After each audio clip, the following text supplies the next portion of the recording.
Welcome back. We are joined today by Dmitry Polyansky. Bienvenido de nuevo. Hoy nos acompaña Dmitry Polyansky, ex representante permanente de la Federación Rusa ante la ONU y ahora embajador y representante permanente de Rusia ante la OSCE, es decir, la Organización para la Seguridad y la Cooperación en Europa. Muchas gracias por estar con nosotros, hacía tiempo que no hablábamos. Vemos que en abril, el Ministerio de Defensa ruso publicó una lista de empresas e instalaciones en toda Europa que participan en la producción de drones y otros componentes para la guerra en Ucrania. El expresidente Dmitry Medvedev las calificó como objetivos legítimos. Ahora, por supuesto, estamos viendo un aumento de los ataques con drones en el interior de Rusia, y parece que crece el riesgo de una guerra o un conflicto directo entre Rusia y la OTAN. Me gustaría saber cómo evalúa usted esta situación. Estamos subiendo ahora mismo la escalera de la escalada. No tengo ninguna duda en ello. I have no doubts about it, and I'm trying to be very vocal during the meetings of. Y estoy intentando ser muy claro durante las reuniones del Consejo Permanente de la OSCE, donde nos reunimos cada semana para hablar de la situación de seguridad en Europa. La realidad es que no creo que vaya a haber un cambio muy brusco entre el hecho de que hoy no estamos en una guerra directa y que mañana sí lo estemos, porque ese límite ahora mismo es muy difuso. Como bien has dicho, hemos señalado en varias ocasiones que los países de la OTAN, especialmente los estados bálticos y Polonia, están cada vez más implicados en acciones militares, de forma directa o indirecta. ¿Cómo se puede, por ejemplo, evaluar el uso de misiles de largo o medio alcance suministrados por el Reino Unido y por Francia, que solo pueden activarse con la ayuda directa de especialistas occidentales? Eso significa que no basta con que Ucrania decida qué objetivo atacar.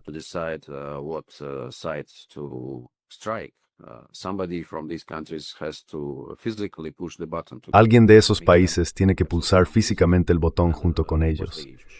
Eso los hace completamente cómplices y, por supuesto, comparten la responsabilidad. ¿Cómo se puede valorar el hecho de que estemos ante una situación en la que toda la OTAN está haciendo todo lo posible por suministrar al régimen de Kiev armas, artillería, proyectiles, munición de artillería y drones? Así que tenemos que enfrentarnos a toda la maquinaria militar de la OTAN. Para complementar lo que usted ha dicho sobre la producción de instalaciones de drones que mencionamos recientemente, al publicar sus coordenadas y demostrar que conocemos la ubicación de esas instalaciones, creo que ayer hubo una comunicación de nuestros servicios de inteligencia, concretamente sobre Letonia, en la que se mostraba que Letonia está a punto de lanzar, o de ayudar a los ucranianos a lanzar, drones directamente desde su territorio.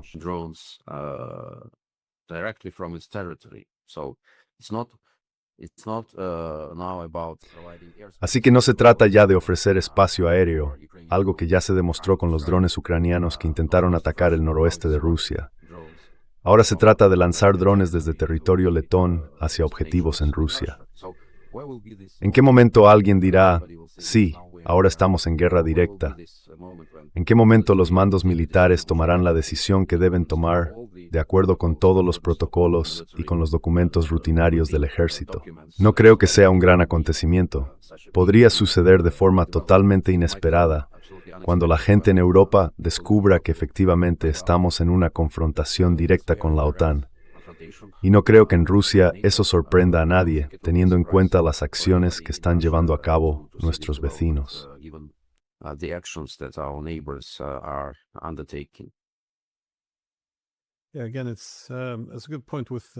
De nuevo, es un buen punto. Y no solo por las armas, sino también por el territorio. Hemos visto muchos drones pasando por los países bálticos y por Finlandia, si no es que incluso saliendo de allí. Y bueno, el secretario general de la OTAN, Mark Rutte, dijo que aunque se trataba de drones ucranianos, no habrían estado allí de no ser por la agresión rusa. Así que en esencia, están responsabilizando a Rusia de que haya drones ucranianos en su espacio aéreo. ¿Cómo valoras esto? Porque si no están responsabilizando a Ucrania, si no le dicen que no lo haga, y si es culpa de Rusia que Ucrania envíe drones al espacio aéreo de la Unión Europea o de la OTAN, Entonces, quiero decir, ¿en qué momento esto suena a consentimiento o a permiso?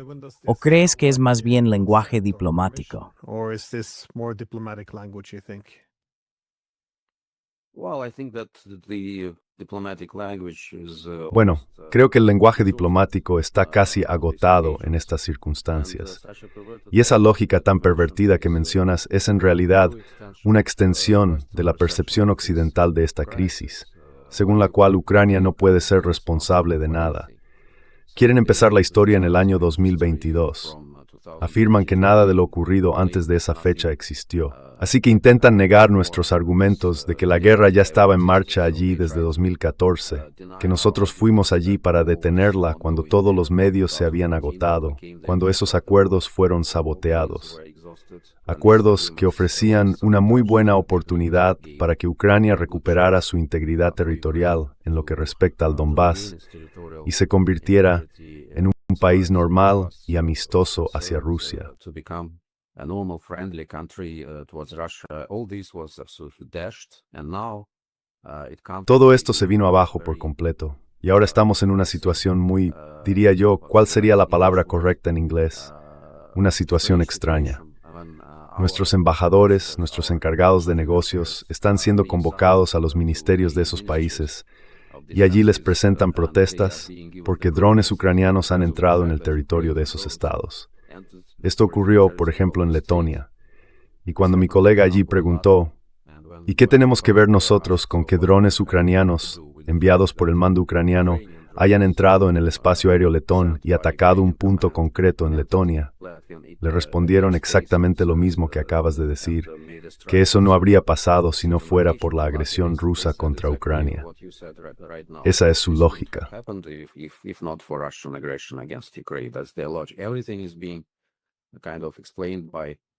Todo se está explicando más o menos por la agresión rusa contra Ucrania. Ahora, cada vez menos gente, casi nadie, usa la expresión no provocada. Antes sí se hacía.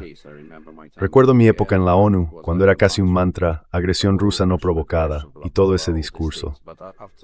Pero después de que la administración estadounidense mostrara cierta apertura a la idea de que también hay que abordar las causas profundas de esta crisis, si hablamos de una solución sostenible a largo plazo, al menos los países europeos cambiaron un poco su retórica.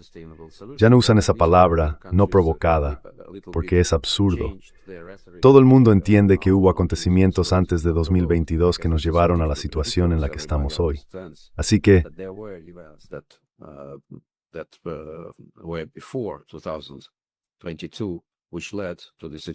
de nuevo, eso es una lógica pervertida. No ven nada de lo que está ocurriendo en Ucrania. Claro que hablan de corrupción, pero no en la medida en que deberían hacerlo, porque la corrupción está en todas partes. Por lo visto, ya han escrito la palabra Zelensky en letras mayúsculas, pero nadie se atreve a pronunciarla en público. Intentan maniobrar, de alguna manera, para evitar esa realidad, la triste realidad de que el jefe del régimen de Kiev es también el jefe de esa red de corrupción. Y de Ucrania no se puede decir nada malo.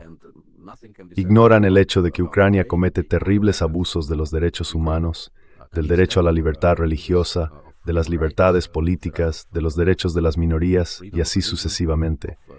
Para ellos eso no existe. Ucrania siempre es blanca e inocente y Rusia siempre es la mala. Esa es su visión del mundo.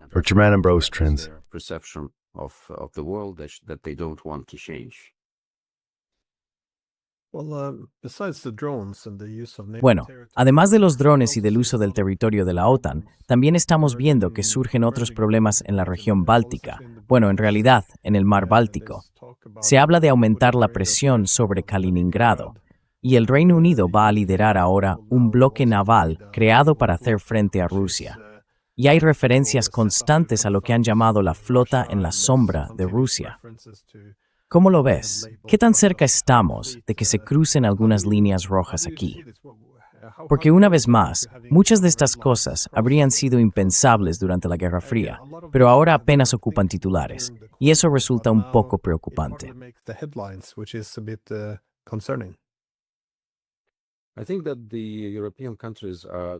Creo que los países europeos están intentando poner a prueba los límites de nuestra paciencia y muy pronto podrían encontrarse en la situación que mencioné al principio de nuestra conversación, cuando ya estemos en una confrontación directa. Y el mar Báltico parece una plataforma muy probable, una región para ese tipo de enfrentamiento, porque hay muchas acciones que los países de la OTAN están llevando a cabo contra Rusia. Algunos incluso hablan abiertamente de convertir el mar Báltico en un mar interno de la OTAN, lo cual, como comprenderás, es por supuesto un casus belli. Which is of course a casus belli, as you understand. Some crazy people like Lithuania. Algunas personas francamente fuera de sí, como este ministro de Defensa lituano, si no me equivoco, están diciendo que la OTAN debería demostrar a Rusia que es posible, que tiene la capacidad de atacar Kaliningrado, para así enfriar un poco los ánimos en Moscú. No puedo imaginar declaraciones más irresponsables. Todos estos movimientos nos llevan, una vez más, a una situación en la que un conflicto directo dejaría de ser una advertencia de algunos analistas y se convertiría en una realidad. Y de nuevo esa línea es muy difusa y bueno, podría cruzarse en cualquier momento, por desgracia, debido a las acciones que están llevando a cabo los países de la OTAN con todas sus provocaciones y su retórica. En mi país, por supuesto, eso no pasa desapercibido.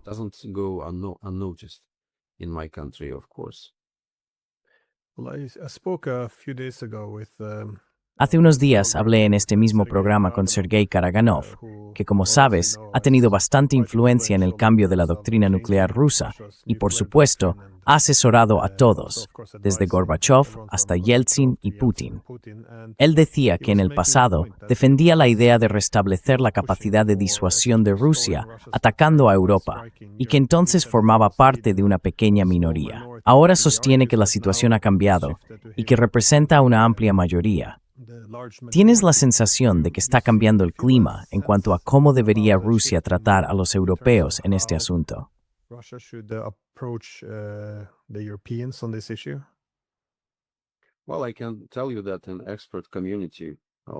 Bueno, puedo decirte que la comunidad de expertos en Rusia, que es muy activa y abarca muchas opiniones distintas, incluye a personas como Sergei Karaganov, un académico muy respetado.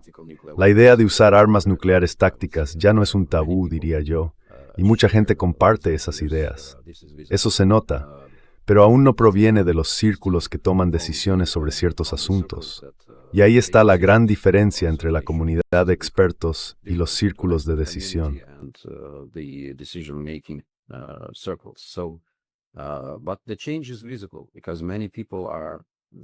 Pero el cambio se nota, porque mucha gente está realmente frustrada.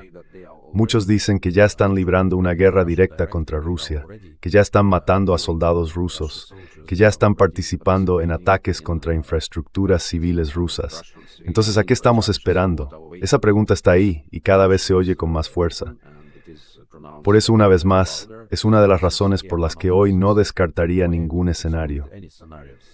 Y bueno, a menos que haya un momento de reflexión por parte de nuestros vecinos europeos, creo que las cosas pueden empeorar en cualquier momento.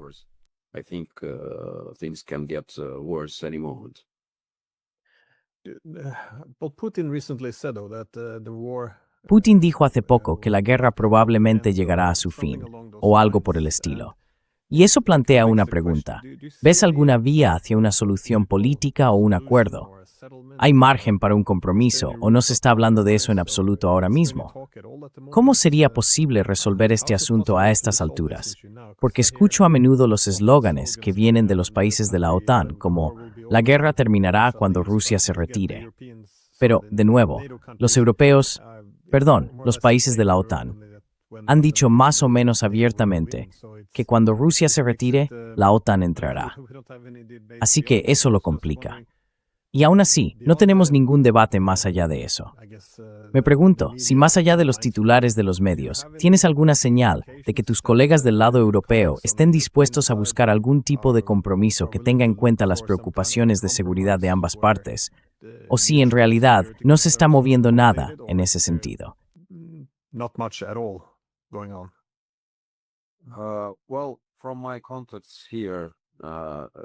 Bueno, por mis contactos aquí, al margen de las reuniones de la OSCE, puedo decir que hay muchos de mis homólogos que están realmente muy preocupados por lo que está ocurriendo. Me hacen preguntas, hablan conmigo, y eso no es algo que uno se imaginaría en otros contextos, incluido el de Naciones Unidas, donde tratamos sobre todo con los miembros del Consejo de Seguridad.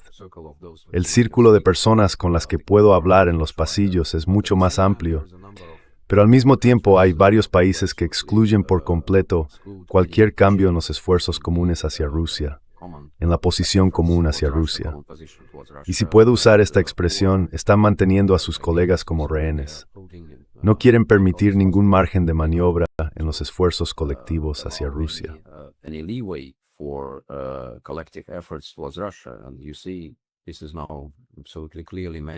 Y fíjese, esto ahora se ve con total claridad en esta narrativa, que cada vez se define más.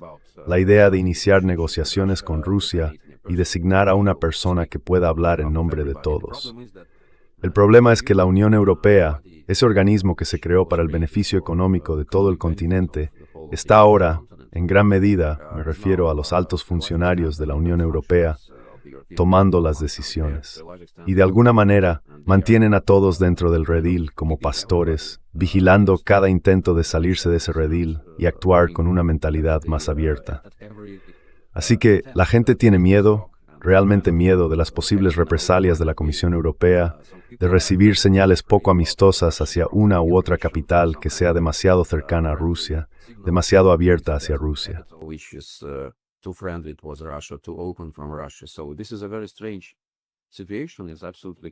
Así que esta es una situación muy extraña. Va totalmente en contra del sentido común. En cuanto a los esfuerzos por la paz, puedo decirte que, bueno, el camino hacia la paz está ahora clarísimo. Y también está muy claro que hay un grupo de países o de personas, digámoslo así, élites, que no quieren en absoluto seguir ese camino de paz. Tienen planes completamente distintos. ¿Es porque no tienen una comprensión real de la realidad o por otras razones? No lo sé. Pero el hecho es que hay un grupo de élites, un grupo de personas que lo han apostado todo a que esta situación continúe. Por supuesto, al frente de ellos está Zelensky. Por cierto, hoy, como quizás sepas, se cumple el 7º aniversario de su investidura y ya lleva 2 años al frente del poder en Ucrania, sin ningún motivo legítimo hasta ahora.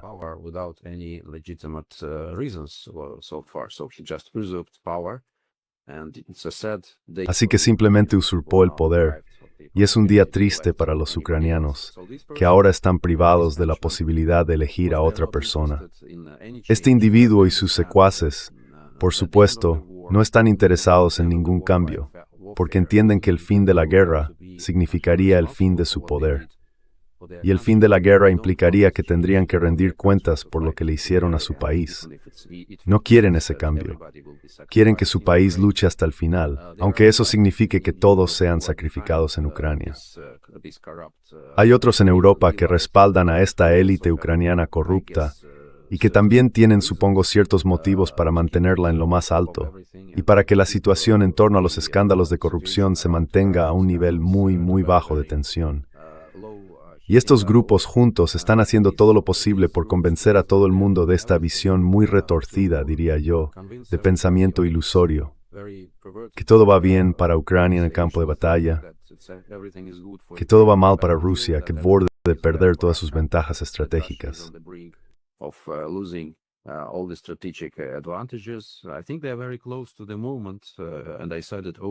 Creo que están muy cerca de ese momento, y lo dije abiertamente en la última reunión del Consejo de Seguridad. Hemos vuelto al punto en el que volverán a decir que Rusia solo tiene unos pocos misiles para lanzar y que para fabricar nuevos tenemos que sacar chips de los microondas y de las lavadoras. Creo que eso ya lo vimos antes. Así que esta gente, sinceramente, no le importa lo más mínimo lo absurdas que suenen sus declaraciones. Harán y seguirán haciendo todo lo posible por mantener las cosas como están, por mantener a los ucranianos luchando y causando el mayor daño posible a Rusia, aunque eso signifique que después no quede Ucrania, que todo el país sea sacrificado, no solo sus hombres, sino también sus mujeres. Creo que están muy cerca de ese punto, y el camino hacia la paz es totalmente claro. Queremos una situación normal en nuestras fronteras. Hay regiones que expresaron su deseo de unirse a Rusia y las aceptamos de acuerdo con su constitución y con la nuestra. Eso implica que los territorios de esas regiones deben ser liberados, ya sea por medios militares o con el consentimiento de los ucranianos. Y además, queda una gran pregunta: ¿cómo será el resto de Ucrania?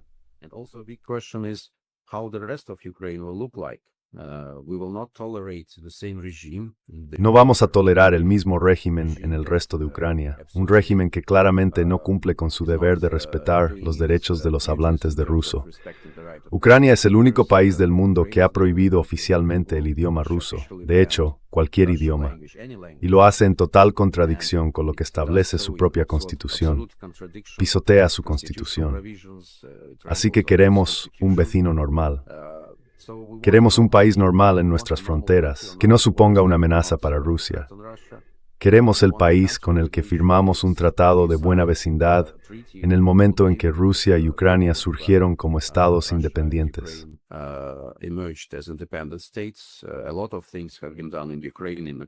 Se han hecho muchas cosas en Ucrania que van en contra de ese tratado.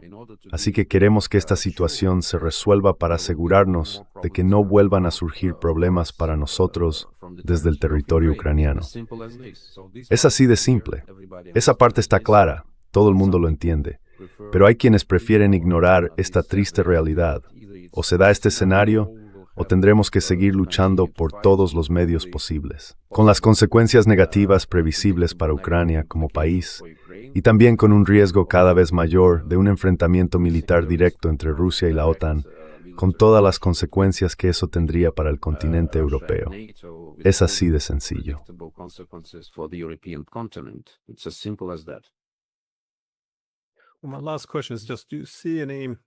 Mi última pregunta es: ¿ve usted algún futuro para la OSCE en lo que respecta a la gestión de la seguridad europea?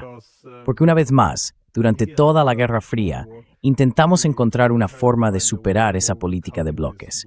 Y desde los acuerdos de Helsinki, en 1975, empezamos a trabajar en algunas fórmulas. Y para 1990 ya teníamos la Carta de París para una nueva Europa. No debía haber más líneas divisorias, ni más política de bloques. Deberíamos tener una seguridad indivisible. Y también esta institución que creamos, la OSCE, donde usted es, por supuesto, el embajador y representante permanente de la Federación de Rusia.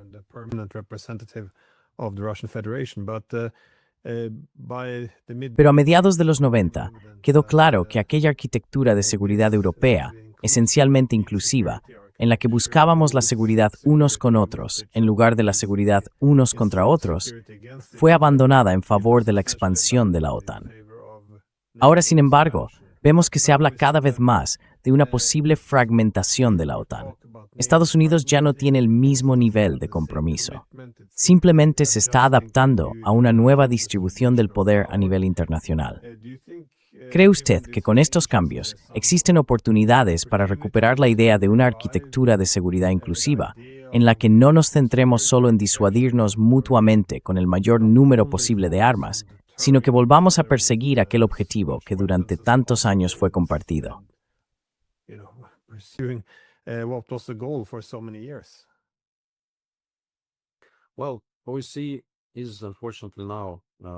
Bueno, la OSCE está, por desgracia, en respiración artificial, si puedo decirlo así, muy cerca del coma. Porque la forma en que se creó esta organización, la manera en que la entendieron nuestros predecesores, es totalmente contraria a cómo funciona hoy. Esta organización nunca se concibió con una mentalidad de bloques. Se creó precisamente como una alternativa a esa mentalidad. Nació como una organización que podía ofrecer seguridad para todos, y elaboró muchos documentos muy importantes, muchas herramientas, diría yo, que siguen ahí. Nadie dice que tal o cual herramienta sea obsoleta o que no vayamos a usarla nunca más. Siguen estando en la caja de herramientas de la OSCE.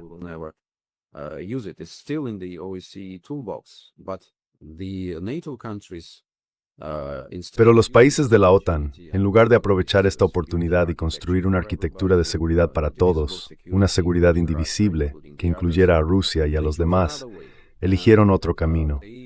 y lo sacrificaron todo en favor de esta expansión de la OTAN, sin límites y sin justificación alguna. Y la OTAN es un bloque agresivo, como todos podemos ver ahora. Necesita designar a un adversario, y era solo cuestión de tiempo que señalaran claramente a Rusia como enemigo, como adversario. No pueden vivir en una situación en la que no haya un enemigo. La pregunta es, ¿qué sentido tiene mantener la OTAN? Y todo esto resulta absolutamente perjudicial para el perfil de la OSCE y para sus principios fundacionales.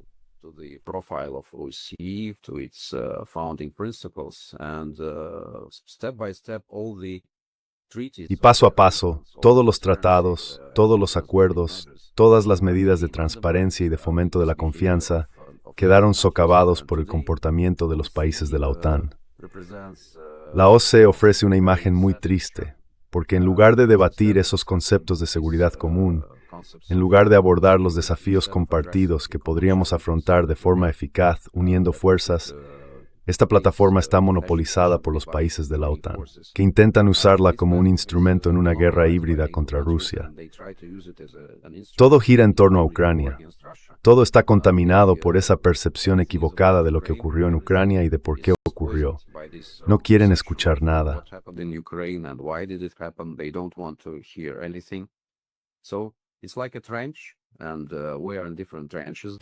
Es como una trinchera. Y claro, estamos en trincheras distintas. No hay diálogo, ese es el problema. El diálogo solo existe en los pasillos, donde podemos comentar algunas cosas, pero no a un nivel donde se tomen decisiones. Espero que al menos sirva para que mis interlocutores tomen cierta conciencia. Pero si miras el lado formal de la OSCE, verás que todo son palabras vacías y amenazas vacías hacia Rusia. Se culpa a Rusia de todo, y cada acontecimiento es aprovechado por Ucrania y sus patrocinadores para impulsar esa narrativa antirrusa y rusófoba. Es un panorama muy triste, y por supuesto plantea muchas dudas sobre el futuro de esta organización y sobre el valor añadido que puede tener. No puede convertirse en otra herramienta para criticar y atacar a Rusia o a los países occidentales. Para eso ya tienen el Consejo de Europa, del que nosotros nos retiramos. Western countries. They have now a Council of Europe, where we withdrew from. They have, of course, EU. They can spend hours there. Tienen, por supuesto, la Unión Europea. Pueden pasar horas allí atacando a Rusia y, bueno, animándose entre ellos con rimas rusófobas y otras cosas. Pero esta es una organización seria que se supone debe ocuparse de los asuntos de seguridad europea. Y nosotros estamos ahí precisamente para tratar ese tema. Seguimos ahí, no nos hemos retirado. Seguimos intentando usar esa plataforma para dar a conocer nuestros enfoques, nuestras valoraciones a nuestros vecinos europeos. Pero si esto sigue así, no apostaría mucho por el futuro de esa organización. Y por desgracia, hay muchos países que están dispuestos a hacer lo que sea para mantenerla en la misma situación, conectada a respiración artificial, ignorando el hecho de que puede entrar en coma y desaparecer por completo como herramienta de la OSCE. Sería, por supuesto, una lástima, pero es el escenario que ellos mismos están provocando, y lo están haciendo muy deprisa.